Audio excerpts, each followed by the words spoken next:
Did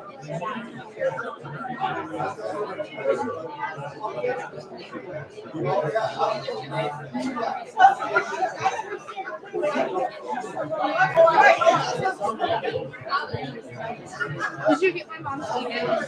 Yes, I did. Okay. Yeah, yes.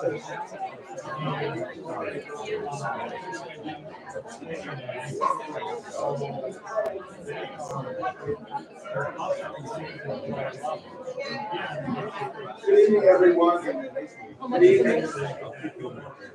Good evening. Good evening.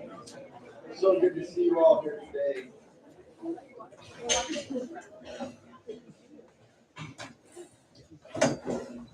Saint Joseph, the last line of the gospel today, Saint Joseph was obedient. He heard or listened to the angel, and he did what the angel wanted and commanded in great humility. And then our Lord tells us in great humility, for our humility, to do what he says. What was the last thing our Lord said as he ascended into heaven? Go teach all nations. And we are here today to look at Catholic classical education and how in the example of St. Joseph's humble attitude, that we also may humbly seek out through this model of classical education, just how it works and what the advantages are to this great model. And so to that end today, we have Dr. Ahlquist and RJ. Got it right this time. So RJ will be introducing Dr. Ahlquist. I'm going to introduce RJ. And RJ is the executive director for the Chester Academy of St. George in Jackson, Michigan. And which is in the Diocese of Lansing. Good diocese, I have some classmates there.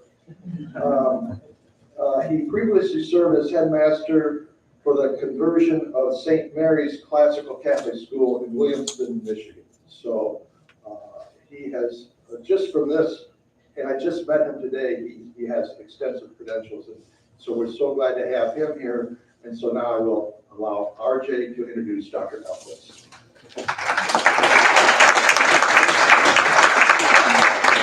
Thank you so much, Father, and thank you to all of you for being here this evening and so welcoming. And thank you to the people who prepared that wonderful meal. So good evening. I'm honored to be present and honored to be introducing our guest.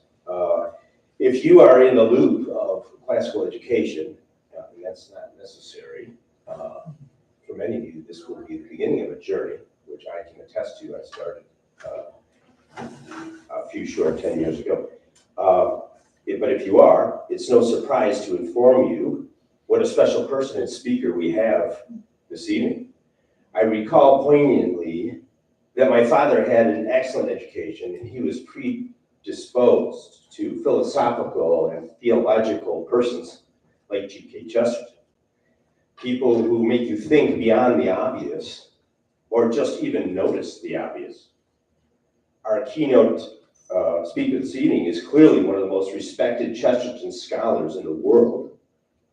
He has many accolades in addition to serving as acting president of the G.K. Chesterton Society.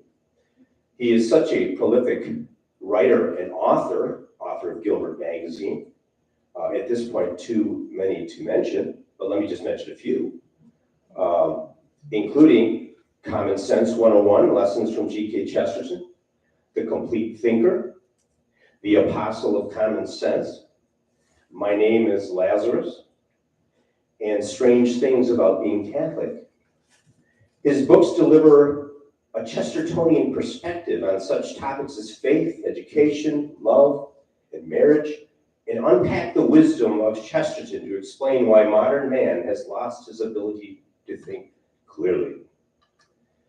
An internationally renowned speaker, he has given more than 600 lectures at men's conferences, diocesan events, and prestigious institutions, including Yale, Columbia, Cornell, Notre Dame, Oxford, the Vatican Forum in Rome, and the House of Lords in London.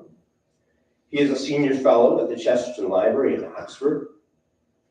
He has been interviewed by the New York Times, First Things magazine, Catholic News Agency, Catholic Herald of the UK, the BBC News and BBC Radio, Breitbart, Catholic Answers Live, Relevant Radio, Catholic World Report, and EWTN Radio.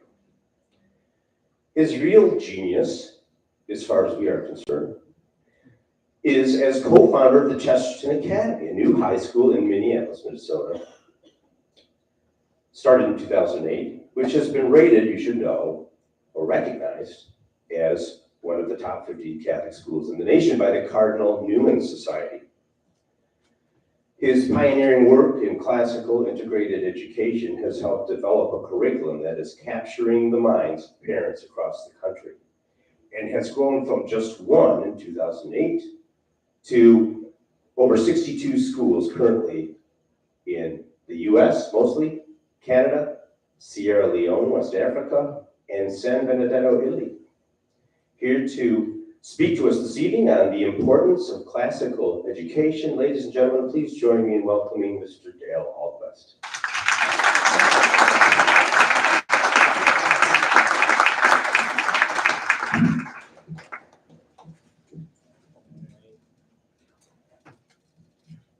Thank you, RJ. That was a really awful introduction. Where did you get half of that stuff?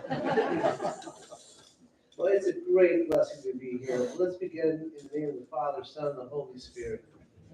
Let the words of my mouth and the meditations of my heart be pleasing in your sight, O Lord, my rock and my redeemer. Saint Joseph, pray for us. Pray for us. Father, Son, Holy Spirit. Amen. Well, I'm really very honored to be welcomed so graciously and kindly tonight. Father, thanks for your wonderful words of the Mass, and it's a real blessing to be here. So thank you for the warm welcome. I'm going to talk to you a little bit about how we started the first Chesterton Academy and what classical education is, and I'll try to give you as windswept an overview as possible, and then you can ask questions, and we can get to the details as much as you want. So I'll leave plenty of time for questions. I might even leave some time for answers. You know what you do if you find yourself on a desert island 3,000 miles from the nearest human being, all by yourself? Start a classical high school, because immediately at least 3 people will show up and say, that's not how you do classical education. And when we decided that we were going to start the first Chesterton Academy, we started for completely selfish reasons. We wanted a school to send our own kids to.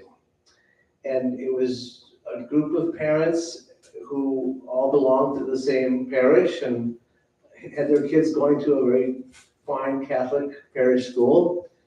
And we were talking about what our options were for high school. And nobody was that happy with the choices that they had. But everybody wanted something a little different. We had several meetings and it just ended up, there were always the same 2 people at every meeting. The rest of the people would come and go, but there were always just 2 of us. And finally, the other gentleman and I, Tom Bankson was his name, we just had breakfast one morning. And we said, let's just start our own high school. How hard can it be? And the things that we wanted for our kids, we wanted basically 3 things. We wanted it to be teaching the Catholic faith faithfully. That would be thoroughly Catholic in its teaching. That it would have a curriculum that was integrated and classical. And that the third thing is that we wanted it to be affordable. And you know, we found some good Catholic schools in the Twin Cities. That's where I'm from, Minneapolis, St. Paul. And we found some good schools that were had a great, strong curriculum. And we found some affordable schools, but none of them had all three things. You could easily get one or two, but you couldn't get all three. It's like the restaurant, quality, service, price, pick any two. Yeah. And we said, well, let's put this together. Let's figure out a way to do it. And we decided early on that we would name it Chesterton Academy, because I, at the time, was running the American Chesterton Society. I had a television show on EWTN about Chesterton that really helped raise the profile and the popularity of this great early 20th century Catholic convert, great writer. And a lot of people had never heard of him, and now this television show was making him popular again. And I said, if we make it a Chesterton Academy, I could help bring a national profile to the school right away, because I had a nationally based organization that I was running. It wasn't big, but it was nationally based, right? In fact, we have some members, faithful members back there, Rick and Jane, who've been members since before there was hair. Yeah, it was great,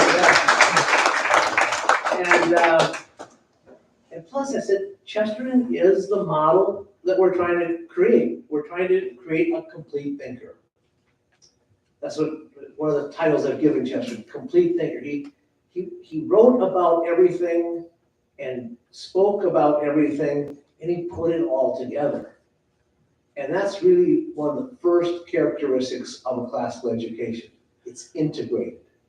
Everything that we teach is connected to everything else we teach. In the last few decades, and more than just a few, but the modern education system, teaches certain subjects, but they're kind of taught in silos, and they don't have this connection between them. So we designed a curriculum where we start, and this is a high school, in ninth grade, we start right away with ancient history, Old Testament, ancient philosophy, and ancient literature, and they're all connected. And then we sort of, using as a backbone for an outline to go for the next 4 years, study all these things together. So some student understands what's going on in history while he's reading a work of literature or a work of philosophy connected to it. So it helps create the whole person, a complete thinker. Otherwise, you're teaching in fragments.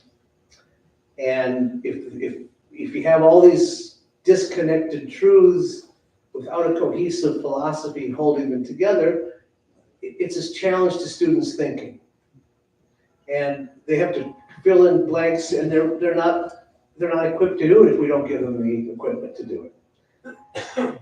And so the integrated approach is the very first characteristic of classical learning. The second thing is that we start with the old stuff. We start with foundational literature, foundational philosophy, and foundational theology that can set the tone for our whole civilization. And we give these things to the students in ninth grade so they have them as reference points when they're studying the rest of the curriculum for the next 4 years. It's really carefully laid out. So, the best place to start is with creation. It's a good place to start, creation. And so that integratedness carries over then into the sciences too. So not only are we connecting the humanities with the sciences and with the arts, we're also connected to one central thing. Well, the Creator. It's all informed by our faith. And it starts with creation. There's a fall and there's redemption. The incarnation is the central truth that informs all other truths that we teach. The three legs of classical education are the transcendentals: truth, goodness, and beauty. Truth, goodness, and beauty. And the truth that we teach, of course, is Jesus Christ. We decided early on, because we did this so well with such great effect in our parish school, that we would have daily mass. But that would be something we would incorporate into our day. And we were just starting out, so we went to a local parish to go to daily mass, and then began school day after that. But by not having the incarnation not only at the center of the curriculum, it was the center of the day too. It was receiving Christ in the flesh, in the bread. And so the everything centered around God. G.K. Chesterton said, you could talk about God as a metaphor, and you can talk about God as a symbol. And not only will the modern world not care, it'll just ignore you. But if you start talking about God as a reality, as a thing like a tiger that will make you adjust your behavior, the modern world will try to stop you any way it can. And so we start by teaching that God is a reality and that your life is going to be affected by it completely. And by teaching philosophy for 4 years, whereas most high schools really don't touch philosophy. By teaching 4 years of philosophy, we teach them how to think. We teach them how to use reason to go along with the faith that we're teaching them in theology. Faith and reason are not supposed to contradict each other. They're supposed to go together. And when they do, it's going to always support the centrality of the Catholic faith. And the other thing about teaching philosophy, it has to start by teaching logic. And these ninth graders, we start by teaching them what a fallacy is. And they become very good arguers. Very good, to the point of their parents being a little irritated by how they can't win arguments with their teenagers anymore because they've got to bone up on not falling into fallacies. And so it gets, the parents are back on their toes now. They're participating by finding out what their kids are actually learning at school, and they're thrilled. They're thrilled to see these minds develop. When students learn for the first time that their thoughts can be ordered, that they can put their thoughts in order, that's a gigantic thrill for these students.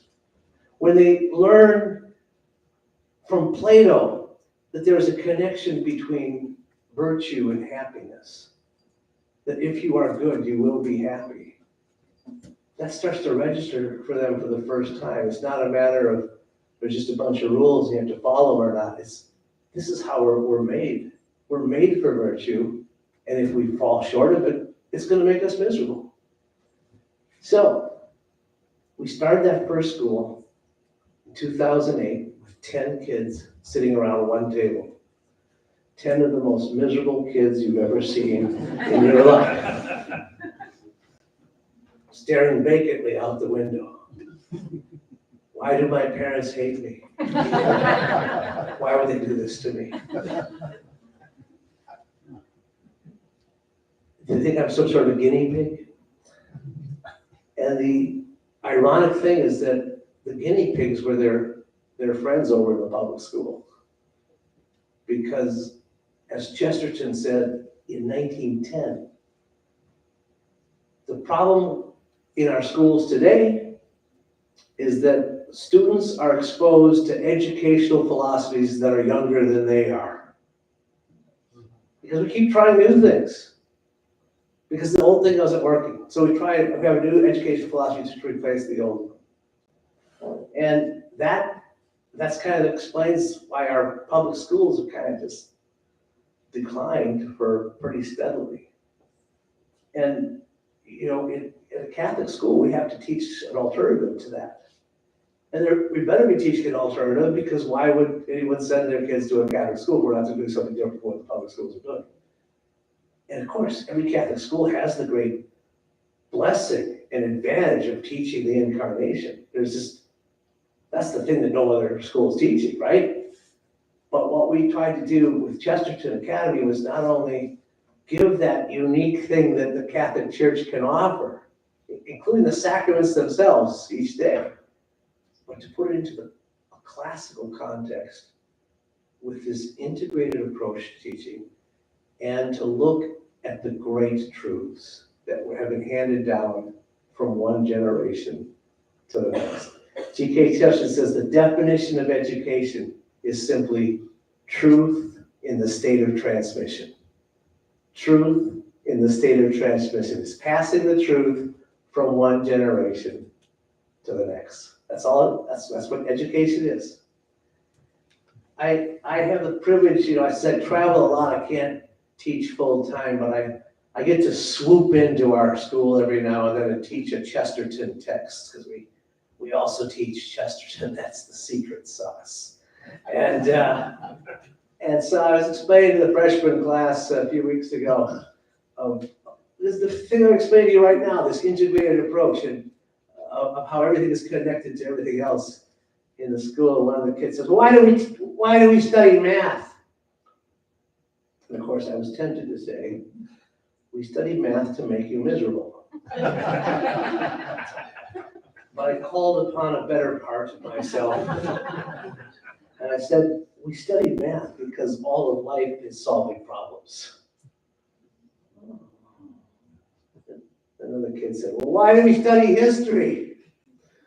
Everybody picking on their favorite, unfavorite thing, right? I said, well, we study history because all of history is salvation history, not just the story of the Bible, but pagan history. Everything that happened in history is all telling the same story. It's all leading up to Christ, as Chesterton's whole argument is in The Everlasting Man. And then when Christ steps onto the stage, history changes completely.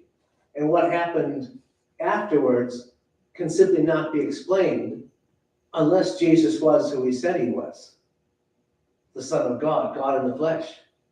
And you can't even understand history without understanding salvation history. So all of history is salvation history.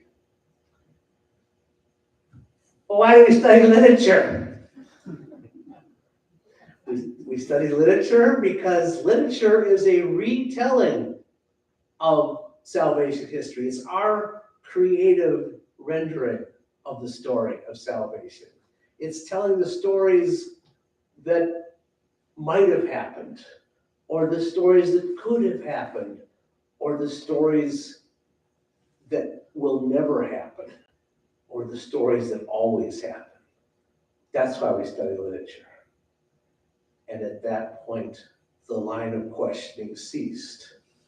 I was ready and waiting for the next question, because I waited for some kid to say, why do we study Latin? Because I would have said, so that you can translate the motto of the school. And the motto of our school is Cultura Vitae, culture of life. We chose that motto in direct response to what Pope John Paul the Great called our age the culture of death.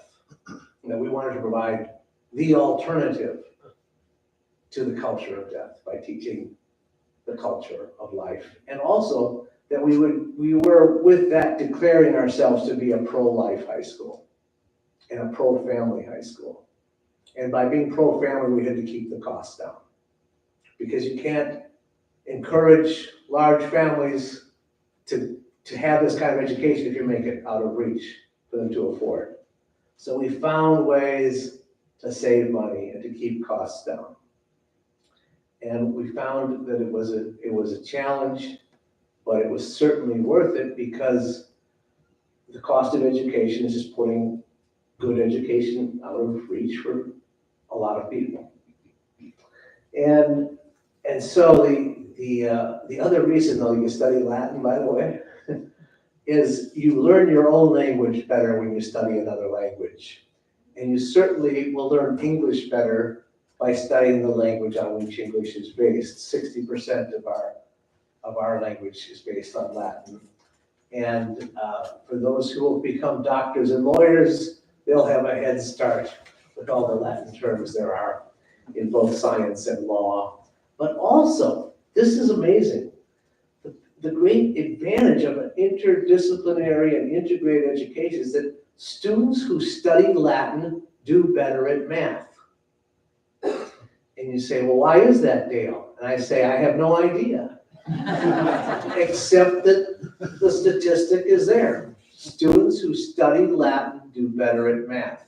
And I suspect it has to do with the fact that Latin, being a dead language, is very orderly. It's not fluid like a living language. And because of its rules, it's very hard, fast rules. It helps kids think more logically and more orderly, and thus it helps math. That's just a theory, I have no idea. It just works. And of course, the language part is a very important part of the classical education. Now, goodness, we talked about virtue, that virtue helps you be happy, but we practice virtue at the school. And that has to do with being courteous to one another, being helpful to one another, living your lives in an orderly fashion. And also that what happens in the hallway is just as important as what happens in the classroom. And it's also as important what happens at home and while someone's attending Mass, that the virtue carries over outside the classroom. And we create a certain culture that way. And it's a joyful culture. One of the students who came to our school, she was a transfer student. She came in her junior year, and she said, when I walked into the school, I was met by a wall of joy, a flood of joy. And she said, Christ is present here. And that's why our kids are joyful. They're with Christ at our school. And the people hear the laughter when they're walking through the halls because the kids are having a good time. We had a very horrible tragedy happen in our school a couple of years ago where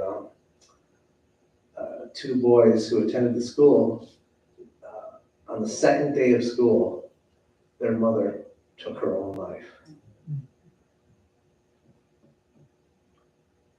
And the next day they wanted to be back in school because that's where their support was. They didn't want to sit with a bunch of relatives. They wanted to be with their friends who they knew loved them and lifted them up. I've never been so proud of these kids, the way they embraced those two kids suffering from that tragedy. But then there's this beauty thing, truth, goodness, and beauty. One of the things that separates our school from other schools that's unique about the approach we take of classical is that we emphasize the arts. The arts are just as important as the sciences. We take nothing away from the sciences, we just give equal emphasis to the arts. So that all the students spend 4 years studying studio art. So they learn how to draw and they learn how to paint. And their senior year, they're copying oil masterpieces. Because it's a skill that can be taught. It's not you just hand a paintbrush to a student and say, do something beautiful for me. No, it doesn't come out of the student, it has to go into him. Just like Latin, Chesterton says, you can't draw Latin out of a student, you have to stuff it into them, you know? And art is a skill and it can be learned. And every student can learn how to draw and paint. They go through the exercises and pretty soon they're copying what's there onto their paper or canvas. And kids who come in drawing stick men as their high accomplishment will go out painting oils. It's the most marvelous transformation you could imagine. And the parents, when they see this, they can't believe it. And of course, the parents immediately said, well, how can I attend the school too? And then we also study music for 4 years. So all the kids learn how to sing. They sing together. The entire school, it forms a choir. They will sing at mass, and they study the history of music at the same time that they're developing the greatest instrument that God ever created, the greatest musical instrument, the voice. And then we study drama. 3 required years of drama.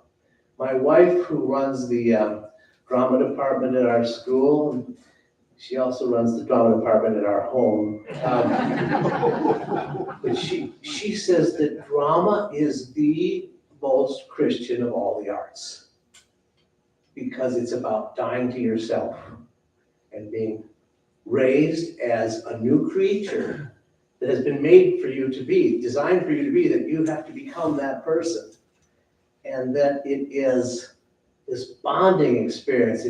It's more bonding than even being on a sports team, that everybody's working together for this one goal. And it's sort of like the body of Christ, that everybody has a different role, different part to play. And if one part suffers, the whole body suffers. So they help each other. They come out after they've done a play together as close than they've ever been.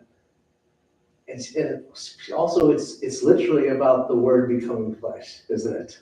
It's an incarnational experience. What was just written on the page is suddenly alive on the stage. And so we've just had amazing experiences. And so we not only teach the kids the truth, but we teach them how to express the truth, how to get up in front of people and, have the courage and the self-confidence to present the truth. And, my wife understands that modesty is a good thing, but shyness is a selfish act. And that you have to learn how you can't collapse into yourself. You have to give of yourself and overcome that thing that is shy, because God has given you a gift to share, which is the talents and the joy and the love and the expression of the truth. We're all required to do that. Yeah, some of the shyest kids, of course, end up being some of the best actors. Yeah, next year I want more than 14 lines, Mrs. Ahlquist. And so, and then we start with a comedy. There's sophomore year, we do a religious drama. It's usually a saint's story. Junior year, and then we do Shakespeare for their senior year. And so, truth, goodness, and beauty. The other classical element is what happens with the literature that we teach. Why do we teach certain works? We do it because these things tend to be true throughout history. They tend to carry over. Chesterton himself says, we read the Iliad because all of life is a battle. And we read the Odyssey because all of life is a journey. And he says, we read the book of Job because all of life is a riddle. Well, I've taken Chesterton's list and I've added to it to explain why we read the other works we do at Chesterton Academy. We read Canterbury Tales because all of life is a pilgrimage. And we read Don Quixote because all of life is about innocence leading knowledge. And we read Shakespeare because all the world's a stage. And we read Dickens because all of life is a great expectation. And we read Dostoevsky because all of the world is a family of saints and sinners. And then we read Dante because all of life is a divine comedy. G.K. Chesterton says, it's not always wrong to go down to the lowest promontory like Dante and look down on hell. It's when you look up at hell, a serious miscalculation has been made. And we read Chesterton, because all of life is a paradox. So we started out with the intention of starting just one school. And after a few years, people started coming to us and say, we want to do what you're doing. And we said, we don't know what we're doing. But we tried to help a few other schools get started by showing them what we're up to, and people kept coming, asking. And so we said, okay, let's just get our curriculum written down, get it into a package that we can give to these schools. And even just giving them the curriculum, they have more questions. And so we said, okay, we need to just put the whole thing in a box and say, this is how you start a school, and this is how you run it, and this is what you need to do. This is how you do your fundraising, this is how you do your legal work, this is how you put together a board of directors, this is how you deal with the different problems you're gonna have. This is how you wanna work with your local diocese. Because we start out as just an independent group of people, and then we want to have the church's blessing on what we're doing. But it's just a group of faithful Catholic parents that care about their kids. That's what starts these schools. Because there's just nothing more important than the souls of your children. There's nothing more important than the souls of your children. And pretty soon we had a large group of people getting these schools started. So the second school started in 2014. Less than, that's 11 years, 60 schools have started. And next year we'll open 9 more. And a few months ago, I signed contracts with new schools in Australia and Japan and South Africa and Nigeria and Spain and Argentina and Brazil. And they all want to use the same curriculum, the same philosophy, the same integrated approach to Catholic learning. And all these schools are independently started. We just all agree to the same principles, and we're all equal on the page, but they all agree that they're going to teach the same thing, and that they are going to follow the same practices so that the brand means the same thing. As a result, colleges and universities around the country are recognizing that Chesterton education is a valuable education. And these students are getting into the schools they want to, because they know that the name means something. It's just an absolute thrill for us. And the other thing is, I can tell you this, that half of our first graduating class became priests. There were only 2 students that year that graduated. The other half became mothers of 6. So, but I will say this though, at our school in the Twin Cities, 1 out of 8 of our boys go to seminary. We have 7 in seminary right now, and some have been ordained, and then we have 3 in the religious life, and we just had 1 guy join the Jesuit novitiate. So we're giving them a love for following Christ. And then, lots of our couples get married too. So we're trying to form a culture of life, and God has blessed everything. And it really did, so glad, Father, you talked about St. Joseph. It really did start with just 1 act of obedience. And 1 act of obedience goes a long ways. All right. God bless. I'll take your questions now. Thank you very much.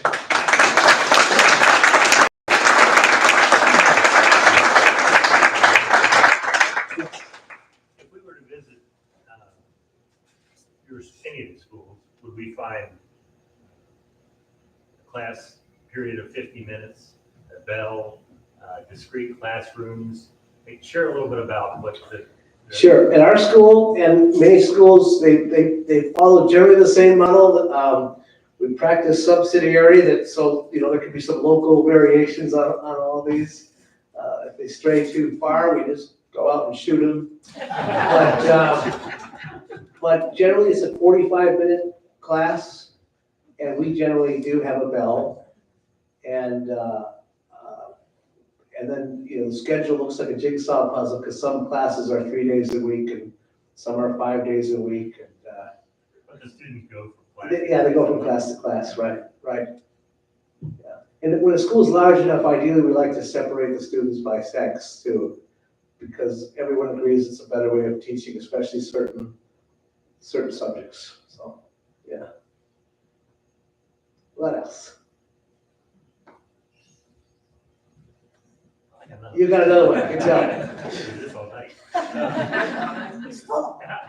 How many, in any of these 60 schools, he must be located in many states, is any aspect of what's different at the Chesterton Academy being recognized or glued into public education? Are you detecting any interest outside of Catholic spheres for this model of teaching?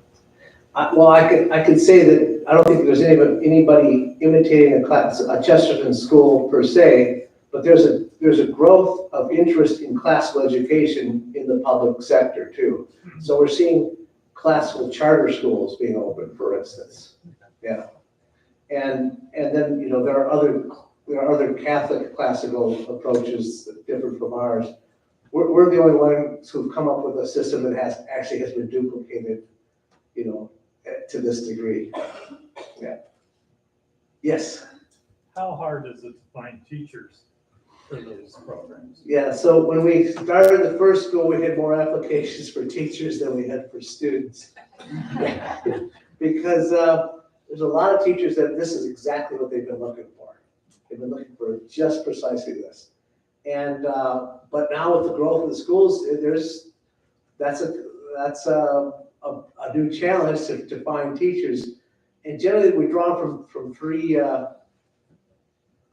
sections. I mean, the kids who just recently graduated from a faithful Catholic school, they are looking to be involved in teaching at a Chesterton school, because our reputation's got out there and they want to be part of it. But then you have, longtime teachers, either from Catholic schools or non-Catholic schools that, with a lot of experience, say, yeah, this is the school I want to teach at. And so we draw from an experienced pool as well.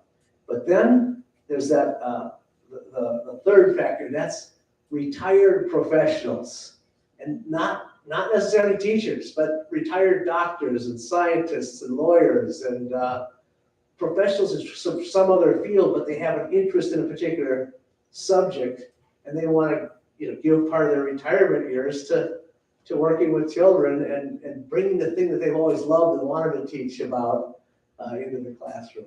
We had a retired doctor come to us and he said, I've always wanted to teach science because science is a branch of theology. When you're studying science, you're studying the mind of God. He was made to teach at our school. But, that's an active concern. And so now we're actively going about as a network to get the word out there for recruiting teachers who want to teach in a classical school. I mean, right here in Michigan, you've got Hillsdale College. A lot of students who come out of there are interested in teaching in classical schools. We've got a number of Hillsdale graduates. Yes? Well, I would say probably in there, because Hillsdale Academy is there. Yeah. And it's associated with Hillsdale College. Right. And they're trying to duplicate that. But, if they're Catholic students coming out of Hillsdale, which 40% of the time that's the case, they're more interested in teaching in a classical Catholic school than a classical, just nothing else school, right? Yes. Maybe you could explain about your house system? Sure, we studied another thing from going back to medieval times. We used to have houses. It goes back to the medieval university. But we have the houses, and to try to explain it, you just say, well, have you ever seen Harry Potter? And then most people understand what the house system is right away. But we have 4 houses in the school, and they're inter class groups so that the older students can mentor younger students in a smaller setting. So it's like a family within the school. And each one's named for one of the church fathers who's holding up the throne of St. Peter in Rome. So we have Athanasius, Ambrose, Augustine, and Chrysostom. And those are the four houses.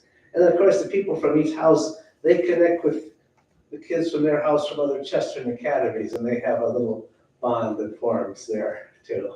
So they do certain activities together. It's more of a mentoring thing, and it's to teach leadership and virtue. Yeah. Yes. Can you share a little bit about your story, how you came to know and fall in love with Chesterton and his works? What, you mean about reading Chesterton on my honeymoon? Is that what you want? As so many people do on their honeymoon, especially when they go to Rome on their honeymoon, especially when they're Baptists and they go to Rome on their honeymoon, and especially when they're Baptists and go to Rome on their honeymoon the day that John Paul II gets shot. Is that what you want me to talk about?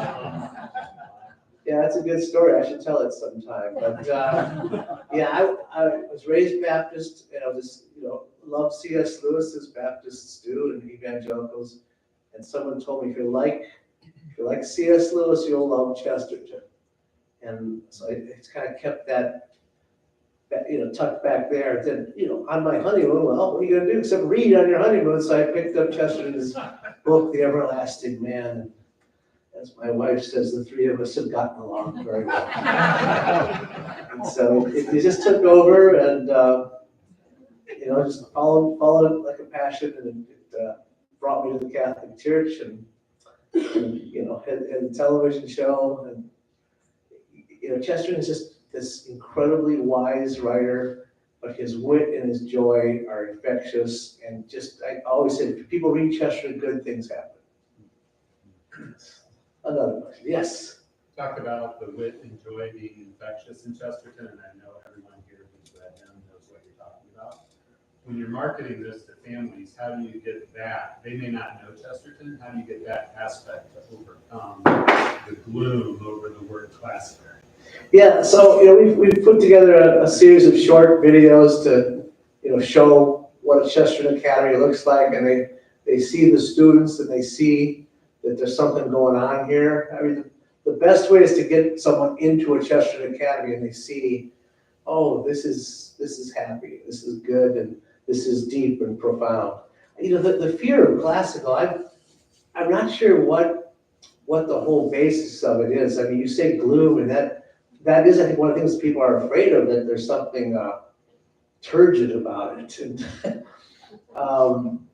And we're just trying to make better thinkers, and the gloom is a lot of other places. I mean, there's a lot of depression among our young people today, and this is something that gives hope, and they develop great friendships because these schools are small. They're just nothing but a benefit. But yeah, we just try to keep putting out a good product and keep our head down and not cause trouble, and that's where you get the results after that. You have to win them over one at a time, I guess. Yes. Have you worked with any Catholic schools that converted to your model from being a more traditional Catholic school? Yes, absolutely. We've had, in fact, there's one here in Michigan, in Petoskey. It was St. Michael's Academy, and they switched over to become a Chesterton Academy.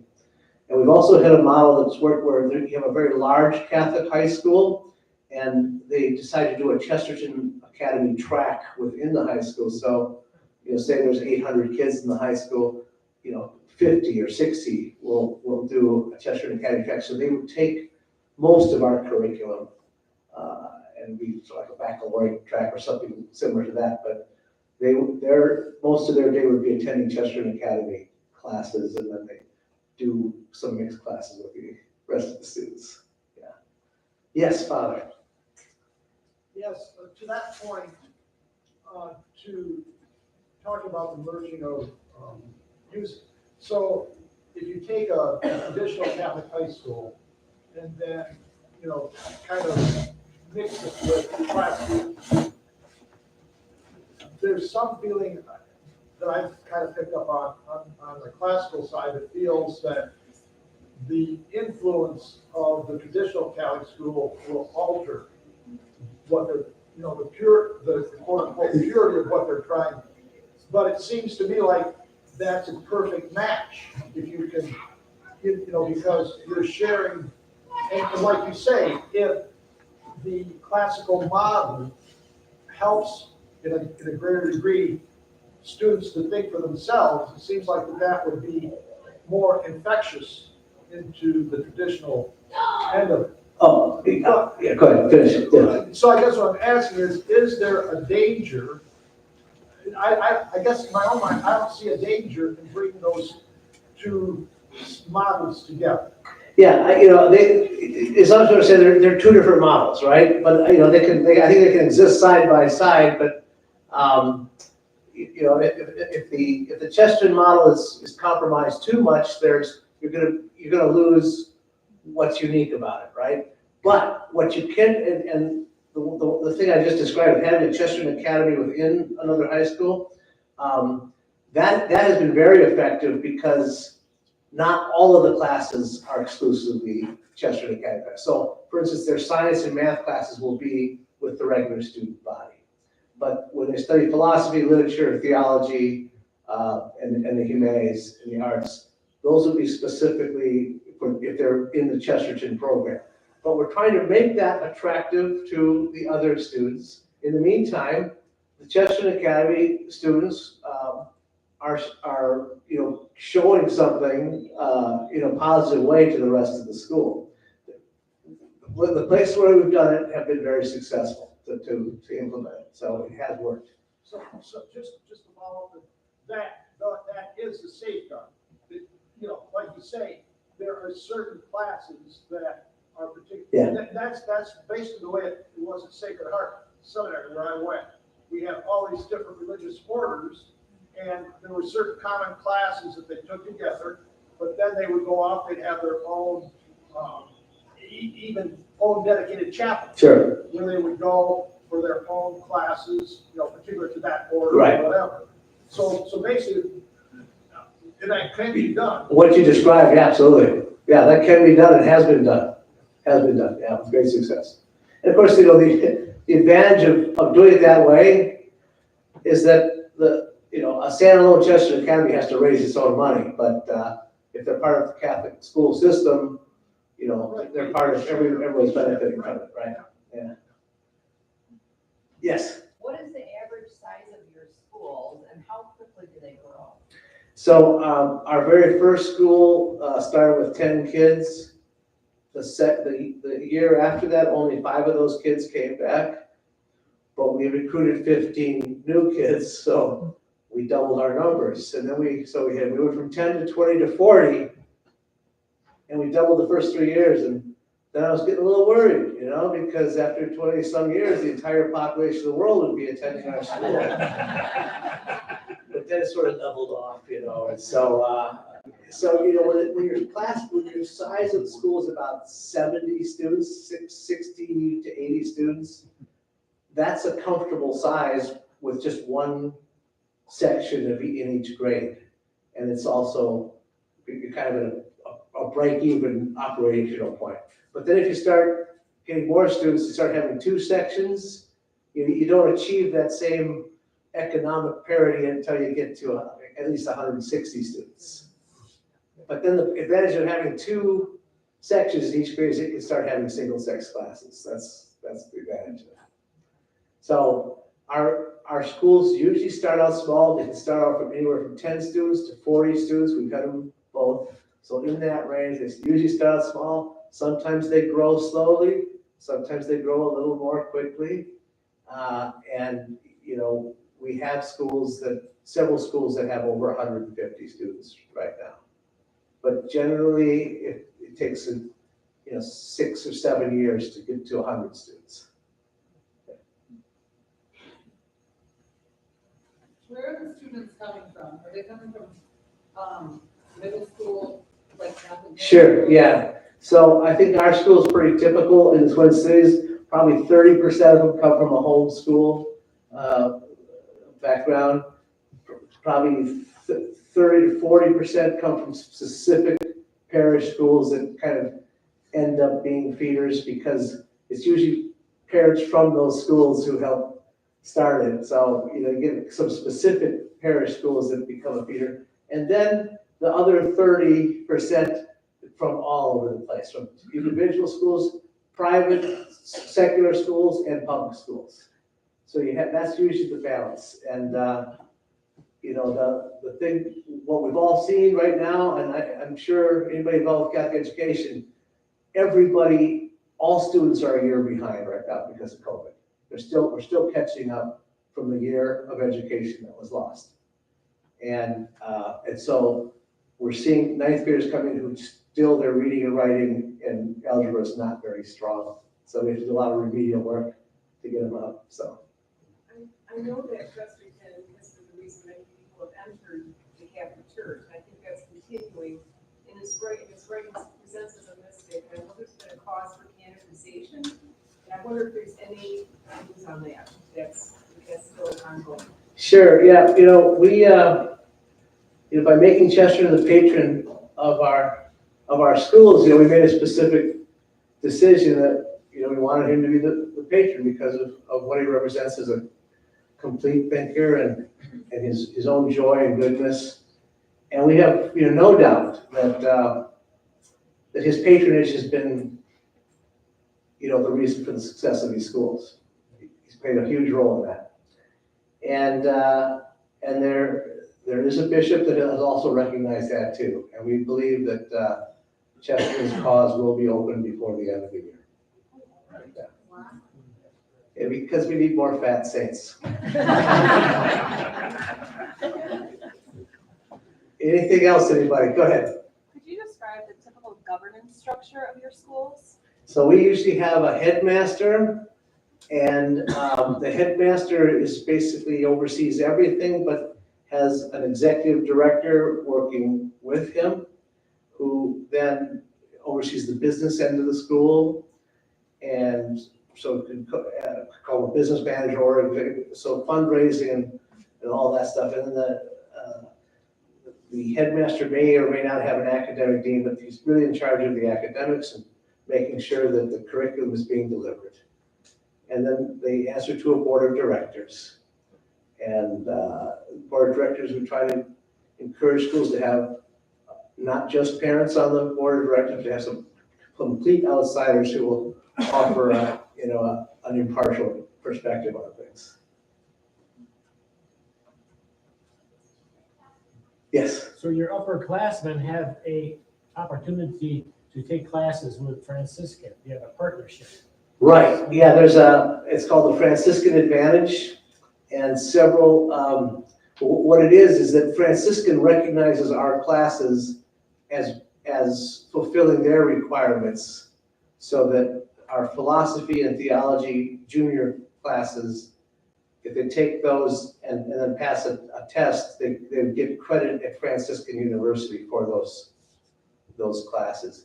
And then that is transferable credit. So any other college that takes Franciscan credits would get transferred to that. But Franciscan is one of the schools especially will give very nice financial packages to Chesterton Academy graduates. And a lot of these Cardinal Newman schools just have a Chesterton scholarship they give from Chesterton graduates. Yeah. I'll tell you, one school got started in Texas. It was their first year. They had just 9 students. And their first year, all freshmen, were visited by 7 colleges. And they said, why? These are just freshmen. Why are you visiting them? They said, we just want to be on their radar. They wanted to be on the students' radar. That was a great testimony. All right. How about opportunities for extracurricular activities? Sure. Well, all the schools have good sports programs, but they don't have football because that adds to everyone's tuition. So one of the ways you keep tuition down is to have a football team. But almost all the other, and then you don't have a hockey team either. But if you don't, So Michigan has to keep that in mind too. But almost all the other sports are very inexpensive to run. So we have basketball and soccer and baseball. And, the emphasis of the sports is fun. And, there's no trials involved. Anybody who wants to be on the team will be on the team because the school is small. And so kids who don't normally get a chance to participate in sports can do that at the Chesterton Academy, and that's a great advantage. And then there's, the other extracurriculars, like there's a chess club that we have a mock trial team, and those have done well and had great success too. And then there's other things too. Besides the school dances and things like that, we do have, there's a retreat for each class each year off campus. Each class has an off-campus retreat, and you have some in-school retreats. And so the spiritual retreats also play a huge role in their own spiritual development. And when they give their senior speeches, a lot of them will talk about that their defining moment came at one of those spiritual retreats. That's when they decided they're going to turn their life around. So that's played a big part too. Hey, Dale. Yes. Can I just one more thing? I think it's smaller, at bigger schools, every year there's a trip to Rome for the seniors. And then our school's a little smaller, we're only that for a year, but every other year we're going to Rome, we're taking juniors and seniors to Rome, so that's a nice trip. And we meet there with all the other Chesterton schools, so it's really a great experience. Yeah, we started these, our school started doing a pilgrimage every year or every other year, and now all the Chesterton academies who can participate, it's over about a 3-week period. You can have, one group of schools go 1 week, and so these Chesterton Academy kids from around the country get to meet other Chesterton Academy kids in Rome, another very bonding experience. And they find out that they're going to the same college, and then they become roommates, and my son did that happened to him. And so, and that's another huge spiritual experience. And the first thing they ask is, of these other students, what house do you belong to? Yeah, what house do you belong to? That's the first question, yeah. And, and we plan these pilgrimages, months in advance, to get the housing set up months in advance. Well, one year we had it all set up, and we had this great place to stay overlooking St. Peter's Square. And we just happened to be there when they were installing a new pope 13 years ago or 12 years ago, whatever that was. So the kids got in on the installation of Pope Francis because they've been planning it for 9 months. Of course, there's going to be a new pope. All right, yes.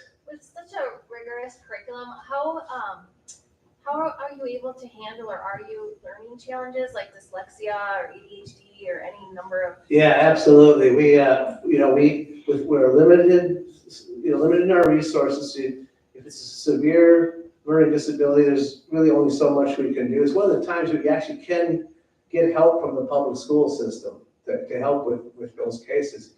But, regular dyslexia, that's just something we work with students. The parent might find out for the first time that their child is dyslexic when they come, because they haven't even been doing enough reading for the kids, and we just work with them. But the rigor, you talk about the rigor, we try to keep homework limited to an hour a night. And we have a mercy schedule so that the teachers know what's being assigned in another class, so they won't assign a test the same day or papers due the same day. And so that way all the work is spread out.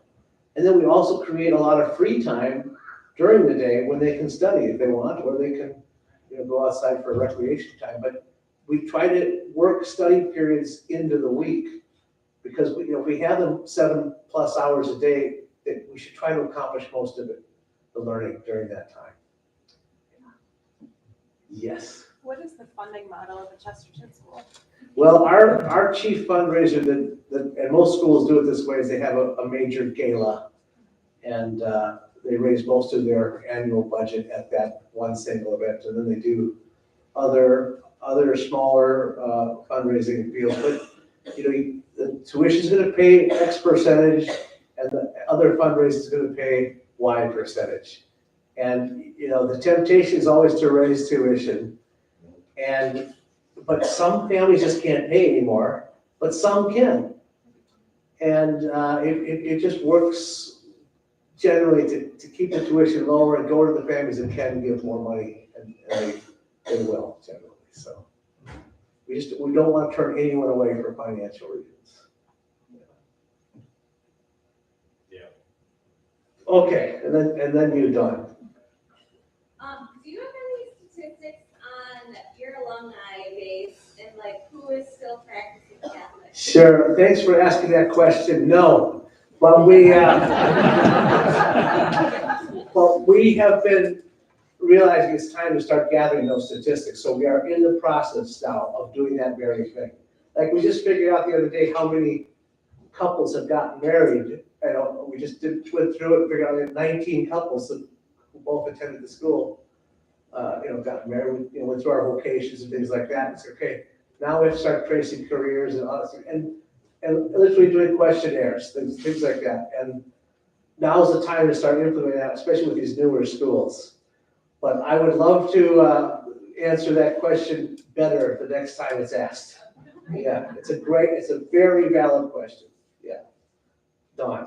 Yeah, can you speak a little bit about the ideal for parent involvement in the Chesterton Academy? Yeah, thank you. The ideal parent, we want to really make it clear that it's not just a place where you drop off your kids in the morning and pick them up in the evening, that you are involved in their education and that they truly are partners with the teachers. And that we have the great privilege of being in loco parentis, standing in the place of the parent during the day.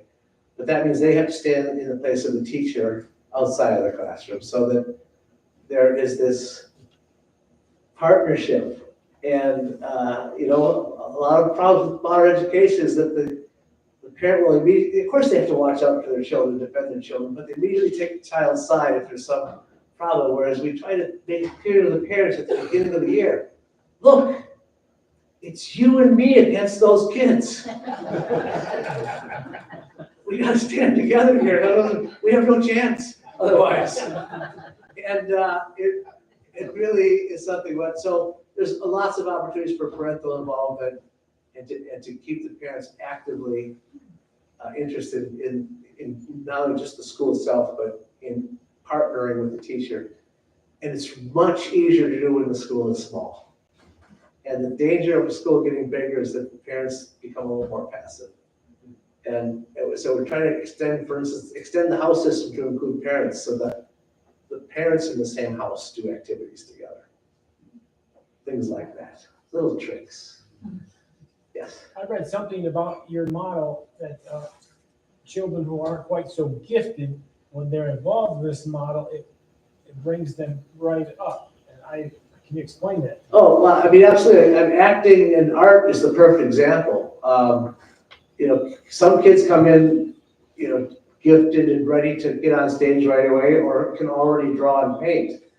But we teach the non-gifted ones, the ones who don't have the natural talent, come in, that it's a skill and you can develop it, and you have risen to the occasion. But the same thing happens though actually in the classroom as well.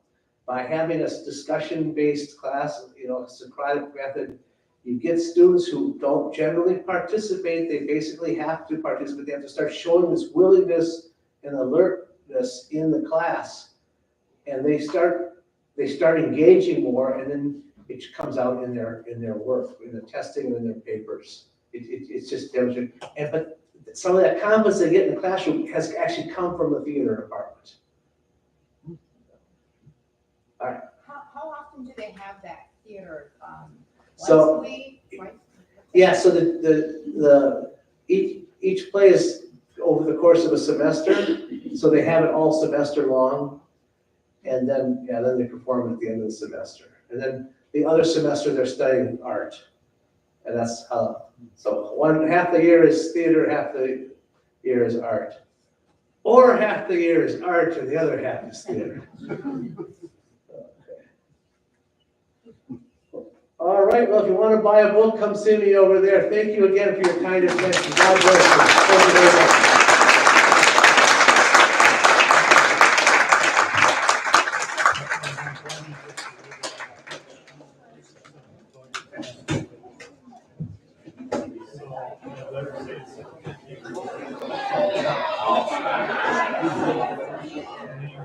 Can I have your attention for a moment? Okay. I think most of you know I'm Sandra Sherwood, and I just, I really want to thank Dale and RJ both for coming and speaking. That was wonderful. I've been involved in this, but I learned a lot more tonight, even from what you said, so that was great. I want to thank St. Anne's Parish and Ahlquist Academy for also joining together to bring them here. And as you know, we're working, a small team of us came together, like Dale said, a group of parents, to try to bring this Chesterton Academy to our diocese. And so I'd like the people on our team to stand up, please, just so people can see who's working with me on this.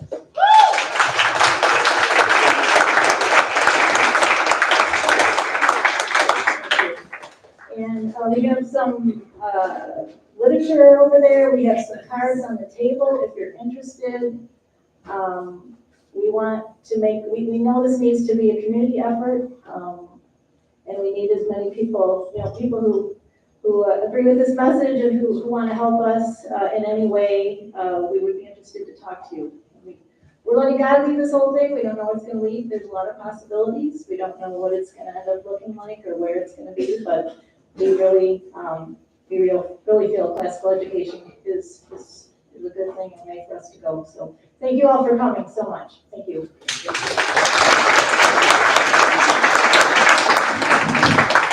Thank you, Sandra. I just have one question for Doctor.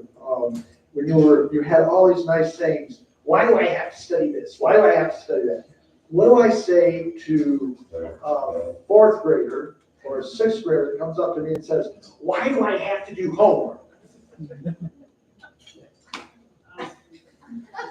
It's to keep you from doing something worse. Thank you. I'll use that. And I would also, like Sandra, congratulate her staff. I want to congratulate the staff here at Light of Christ Academy and also the fantastic support that we have from the diocese. So Jillian, thank you so much for your support, and Elaine for her support, and our staff. So like Sandra said, we see this now, this is coming together at really the grassroots. It really is. Light of Christ has been established now for about a decade or more, coming off of buying a Vineyard Academy. But now this is kind of like a new leaf on the tree.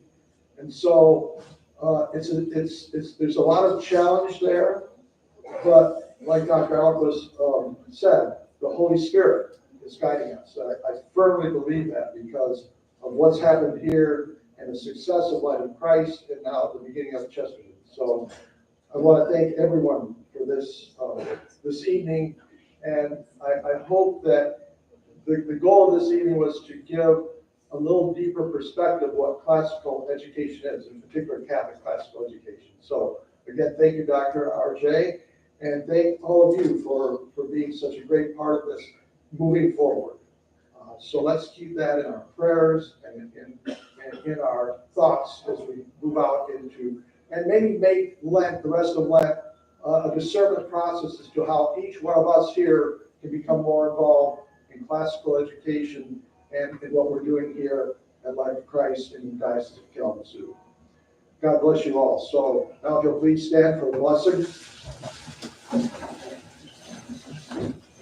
Almighty God, through the grace of the Holy Spirit, we ask you to send down your love and presence upon our community here as we seek to follow the inspiration and calling of your Son to go teach all nations.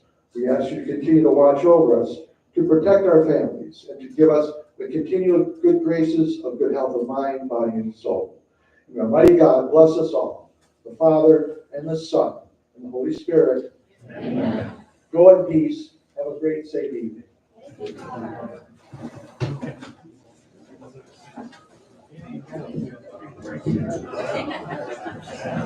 Gotta be a pretty long